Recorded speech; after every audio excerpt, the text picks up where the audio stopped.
it is not so much to propose a solution to the problem of divine hiddenness, because much has been said and many arguments have been made that, to my mind, satisfactorily answer the question of this problem of divine hiddenness, quote unquote problem. But my goal is more so to explicate why, to my mind, the problem seems to be an illusory one. And to my mind, part of the reason for that is because the problem actually zeroes in on a really mysterious reality, which is the majesty, the grandiosity of divinity, which is so beyond us, so unfathomable, as the ontological argument states, that, that which is greater than anything we can think of. And so to our minds, of course, there would be a sense of hiddenness, there would be a sense of grandiose mystery to the question of divinity, which to our sensory physical beings manifests itself in a kind of hiddenness. So my goal is to develop a fuller understanding of the problem of divine hiddenness and why it's ultimately not a problem, but it is a mysterious reality, through the framework of Martin Buber's seminal work, I Am Thou. So I want to show, by kind of understanding the framework of I Am Thou, how the problem of divine hiddenness is in some way motivated by a desire for a personal encounter with the other, which ultimately finds its origin and fulfillment in an encounter with a personal divine other. So capital O, other, as opposed to lowercase o, other, differentiated as such between the divine and the human, or the non-human but non-divine. And I want to touch on a sort of metaphysics of the veil, as I've called it in my paper, which can help to illuminate and perhaps explicate the problem and what the solution seems to be for the problem of divine hiddenness, and just so that we can all kind of revel in its mysterious beauty. So to start out, I want to just kind of help us all have an understanding of the framework from which I've begun this exploration, which is Buber's I Am Thou and his proposed metaphysics therein. So Buber's understanding is really focused on the metaphysic of relation. And it's important to explicate that before we employ his framework to develop a response to the problem of divine hiddenness. Buber posits two primary modes of relation, or what he calls primary words, which he likens to an expression of being, which man speaks while existing in the world.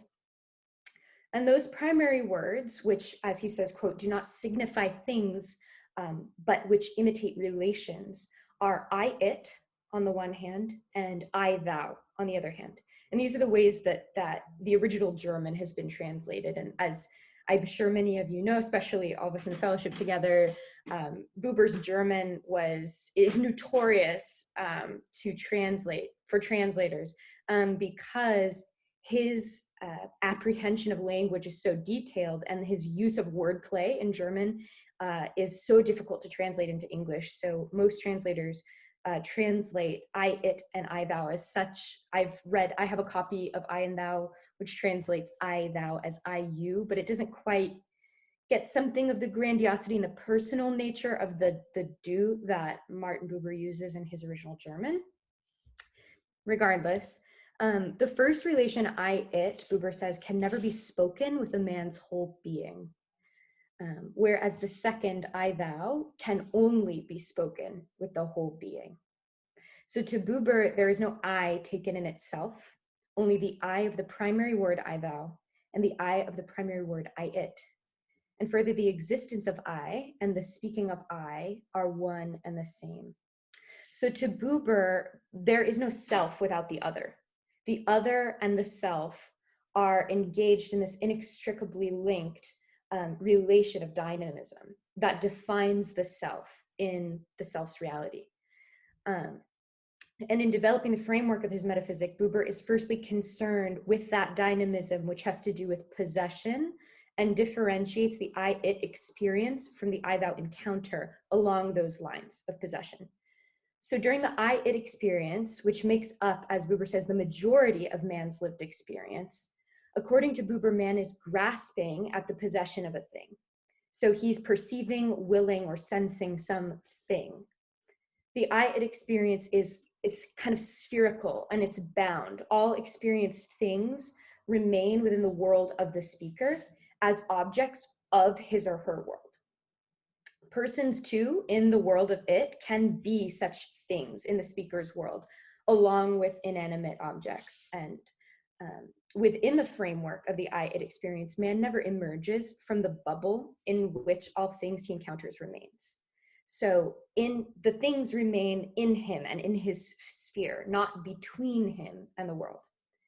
Buber says in this experience, quote, man travels over the surface of things and experiences them. He extracts knowledge about their constitution from them.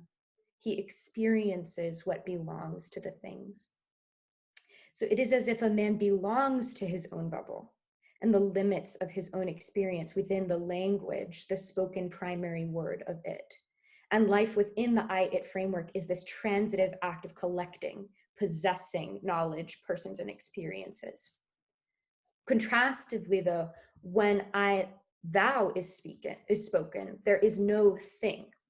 Thou has no bounds, according to Buber. Quote, when thou is spoken, the speaker has no thing. He has indeed nothing, but he takes his stand in relation. So the I-thou encounter is fundamentally, according to Buber, not an experience. The I-thou is an encounter. One meets the totality, the reality, the truth of the other in relation. All detail falls away from this as experience becomes enshrined in the reality of the other. It is not that man is lost to detail, it is that the other becomes in the presence of the speaker. Detail becomes in the presence of the speaker. Whether the thou of an I-thou encounter is aware of their status as thou for the other is not relevant to Buber and the legitimacy of the experience. So when one encounters a thou, they are rapturously engaged in their reality by the relationship of simultaneous self-abandonment and self-fulfillment that is going on for the speaker when they encounter thou. One, the speaker, is becoming in the presence of the other, just as the other to them becomes when the primary word is spoken. So the really famous example from I and thou, and the first example that Buber gives to illustrate what he means by the I-thou encounter is this encounter with the tree. So while considering a tree, for example, one might note the dimensions, qualities, the specificities of the tree. They might note its color, height, or the shape of its leaves. They might note the way that the fragrance of the tree wafts by their face along the wind as it encounters the speaker's nose. In all of this, though, the tree remains an object in the speaker's world. The tree remains a thing, and it. However, the tree can also come about, as Buber says, quote, if I have both will and grace, that in considering the tree, I become bound up in relation to it. The tree is no longer an it. I have been seized by the power of exclusiveness. So I'll call attention and ask us all to notice the language that Buber utilizes, which of course is being translated here from the German, but the language utilized by Buber in translation when one encounters the tree. So when one encounters the other as thou, they become, quote, bound up. They are drawn into. It's like a magnetic invitation. It's the language of pull, of magnetism, of dynamism, of entanglement. It's the language, as he says, of exclusiveness, of rapture. And by rapture here, I'm not using the term to mean the Protestant theory or like hypothesis of the rapture when one is taken up into heaven, but a quality being rapturous, being all-consuming, being so attention-grabbing that one is lost in the experience. So there's both loss and fulfillment of the self in this moment of relation with the other. When one encounters thou, one experiences nothing of it. So there's a loss there. There's a loss of sensory experience. And yet one knows everything about the other. And so there's this infinite gain of the world of the other. Quote from Buber, "We know nothing isolated about it anymore."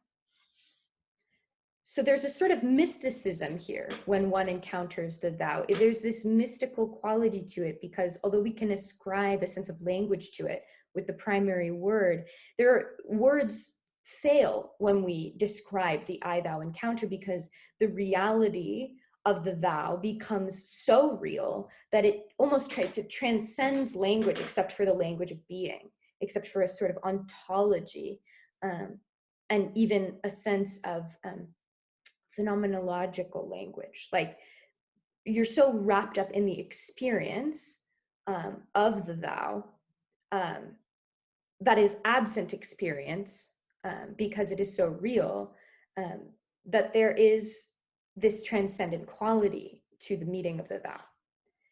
So it is herein that lies the intimation of the problem of divine hiddenness and the mystery of what we'll hope to conclude with at the end, this mystery of divine intimacy that can be found through divine hiddenness. Buber observes that mankind of mere it, the mankind of mere it that is imagined, postulated, and propagated often, has nothing in common with a living mankind where thou may be truly spoken. So there's this kind of value judgment going on in Buber between the I thou and the I it relation. The I thou is more real, it's more true, it's more authentic than the I it experience, which according to Buber limits and binds man to his own world. So by Buber's estimation, the greater of the two primary words is I thou. Yet this question arises for us because the I thou encounter is not the word that we speak most often. And the I thou relation is never an encounter that is initiated by the speaker of the primary word. For all of you who have yourselves encountered this I thou relationship, you know that the encounter is this total, fruitful, timeless, present, eternal moment. It feels more real than anything, and yet it's gone, and then it comes, and then it's gone again. It's there, and then it's not there. And all of you who have encountered thou know that it is not an encounter that you yourself brought into being. You may have set yourself up to encounter thou. Maybe you put yourself in a meditative place, maybe you went on a long walk, but there's always this sense of having been surprised by thou. There's always this sense of having been caught off guard by thou. And so two questions arise for us here, which is then, who or what is the initiator of the primary word I thou, and why are we not always engaged in an I thou relation at all times if it is truly the greater of the two realities? And I think these two questions become more understandable or answerable even by an exploration of this problem of divine hiddenness. So we have to think first, what is the problem of divine hiddenness? So on this subject, a lot has been said, many arguments have been made. And in many ways, philosophically, I think an answer has already been provided when you kind of examine the framework of the quote problem. Yet in our own lives and in our personal experiences, this problem still tends to persist, particularly in our most grievous moments, in our moments of most trying suffering. If there exists a loving, compassionate, personal God who desires a personal relationship with me, where is this God? And what does he look like? And why does it feel like he is so silent all the time? So in this, we're going to return back to Buber, and we're going to return back to this question. When we think about the I that it experience, we have to think about why the I it experience makes up the majority of our being. We could think of it as a reactionary experience to the overwhelming nature of the I thou experience. Buber posits that as infants, like the first spoken, the primary word is I thou. And so you could say that we begin to develop a non-relational sense of self through I it as we age, in order to defend against the all-consuming nature of the I thou encounter. Yet this explanation for the rarity of the I thou encounter as we age kind of leaves something to be desired. We don't experience thou for lack of desire. We don't not experience thou, rather. When one encounters thou, they're left mystified and wanting more. One can create an interior and exterior environment which might be conducive to an I thou encounter, as we said, and yet you are not the one who ultimately initiates.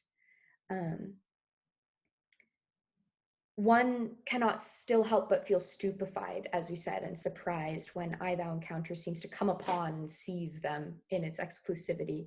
The world melts away and simultaneously opens up in, with, and through the other.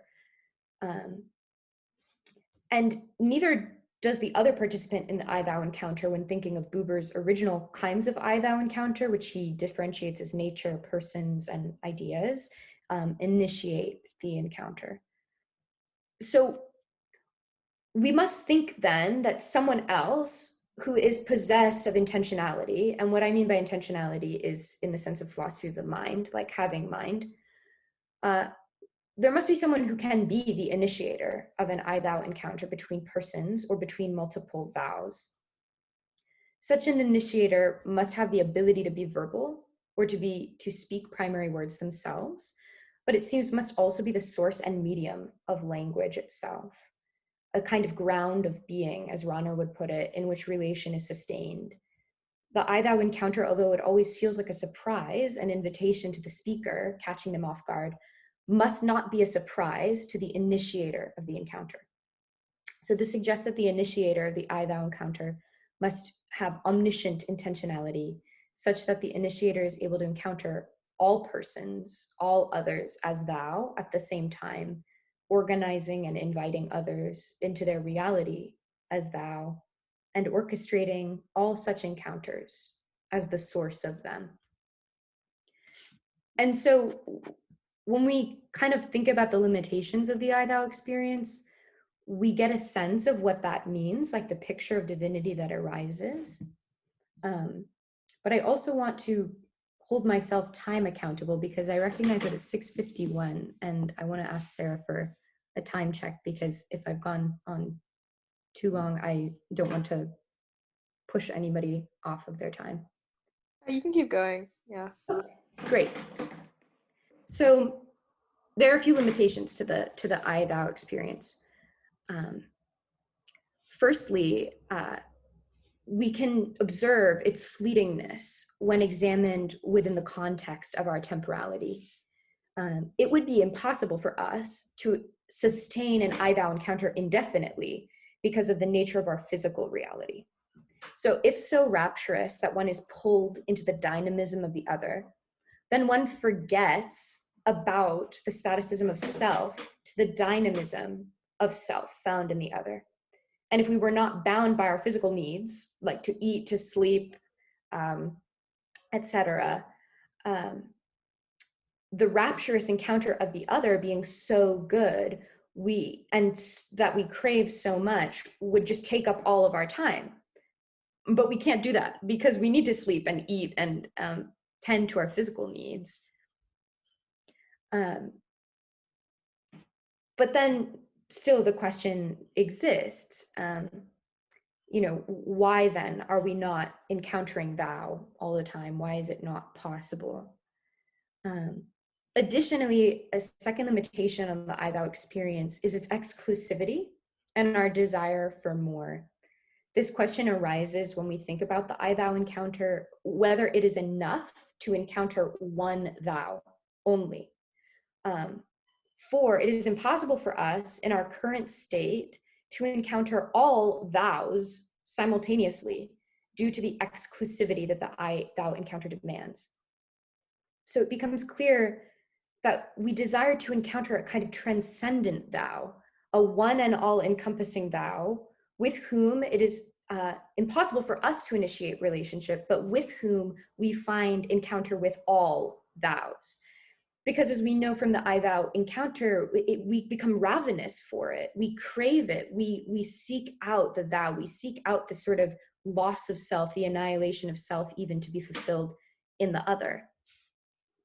But because of this, we actually have hope, because we are not the initiators of an I-thou encounter. And if we go back to our qualifications as someone needing to be sort of omniscient and omnipresent to be able to be the initiator of an I-thou encounter with multiple thous, it is someone else who, capital W, speaks the primary word, who initiates the primary word, and who themselves sustains the primary word, who initiates our conversation with themselves, the ultimate other, and is the mediator of our conversation with other thous in the world, lowercase o. It is this someone, this capital S someone, who we call God.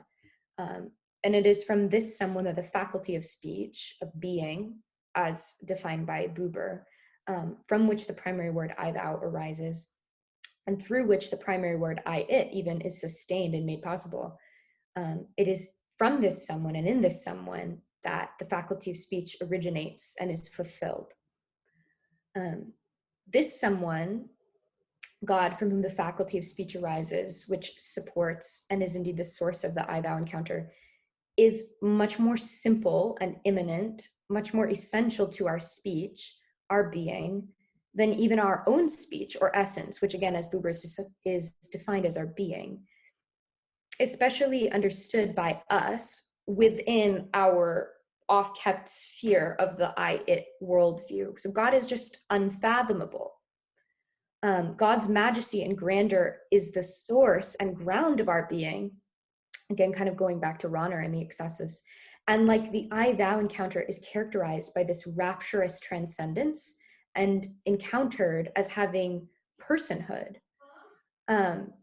Buber describes the encounter with the divine as, quote, finding without seeking, a discovery of what is most original and the origin. And the desire for thou, all thous in existence, quote, cannot be sated until it finds the infinite thou, sensed in its presence from the beginning. So this herein sort of opens up the reality of divine hiddenness to us, because if this God is so great and so awesome, so grand, so majestic, and so simple, and we so finite, it thus follows that we have trouble identifying God in the world if this God is really so transcendent. And to go back to the ontological argument, which I know many people do not like, but is actually one of my favorite arguments for God, if God is really that of which nothing greater can be thought, who exists because of the logic laid out in the argument, it makes sense that it would be difficult for us to encounter God in our finitude. But we can come to understand sort of the character of this thou, this ultimate thou, this divinity, in whom we find our fulfillment and for whom we have such a great and rapturous desire and longing. So when I began to think about how to understand God within the framework of Buber's I and Thou, I started asking myself the question, what, if any, primary word is spoken by God to God's self? Does it make sense for God to speak I, thou with us or to us?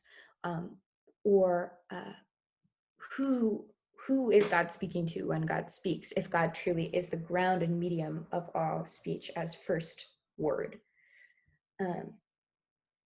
Divinity, to my mind, speaks one word to God's self, which, though sounding a little bit convoluted, I think makes sense when we rest with it.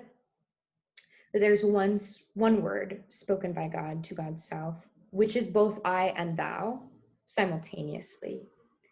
Because God is that of which no greater thing can be thought, God is not desirous or requirous of anything. That would be a limitation on God. And so God must be fulfilled in God's self, speaking to God's self, the primary word I, which for God also means thou, and returning to God's self, the word thou, which also means I. But in relation to us, being able to speak that first word into our being, if God is really so much the ground of our being, we receive our being from the spoken primary word over us, which is this simultaneous I and thou, which is one and the same in God. And if God, my proposition is that if God is so grand, so majestic, and so all-encompassing that our finitude is just rapturously engaged in this infinite desire for this infinite thou, it makes sense that there would be a sort of metaphysic of the veil, as I proposed it, such that creation, as Buber says, being a revelation of God, or that in which we actually encounter God, for whom creation finds its ground, in whom, I should say, rather. We can see that creation being likened to a veil in order to, as in a sort of biblical sense, put up a thin divide between that which is holy and that which is becoming holy.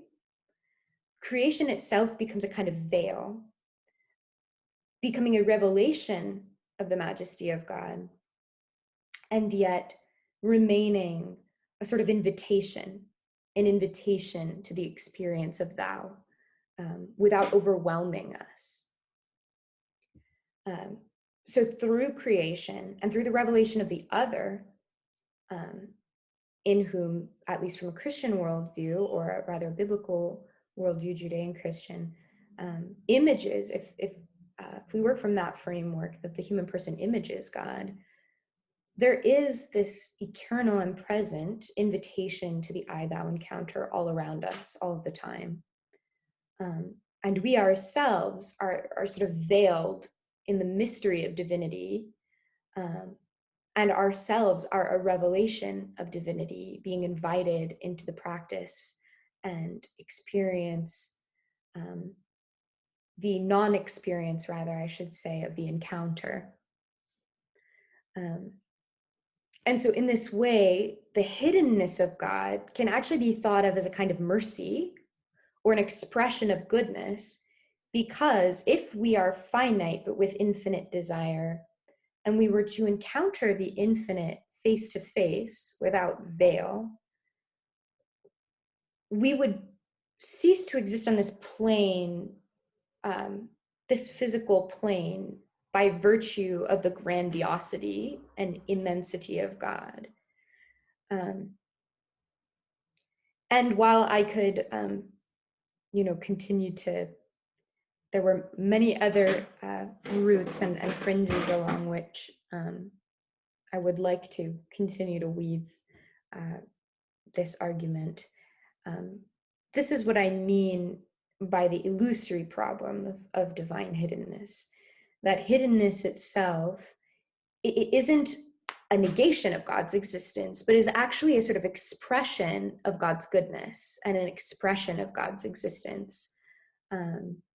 If we go back to the Psalms, again, in a kind of biblical sense, we can hear the psalmist say, the heavens are telling the glory of God. And an examination, a close examination of creation, in which we are always invited to this I-thou encounter. We encounter this revelation of the divinity, this ultimate thou, in whom all thous are encompassed.